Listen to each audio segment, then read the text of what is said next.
చేసింది తప్పు కాదు అనుకుంటే అంతకంటే అమాయకత్వం ఉండదు. పచ్చి తప్పు. నిన్న కూడా 200 విమానాల దాకా క్యాన్సిల్ అయినాయి సర్వీసెస్.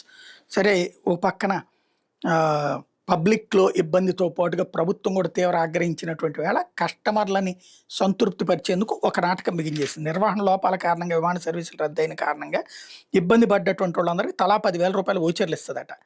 ఈ నెల 3వ తేదీ నుంచి 5వ తేదీ దాకా ఇబ్బంది పడ్డ ప్రతి ఒక్కళ్ళకి 10,000 చొప్పున వోచర్‌లు ఇస్తదట. వీటిని ఏడాదిలోపు ఎప్పుడైనా టికెట్లు బుక్ చేసుకునేందుకు వినియోగించుకోవచ్చట. అయితే ఎంతమందికి ఈ వోచర్‌లు ఇచ్చేదైతే ప్రకటించలేదు. ప్రభుత్వ నిబంధనల ప్రకారం ఇస్తామన్న 5,000 నుంచి 10,000 పరిహారానికి ఇది అదనమట.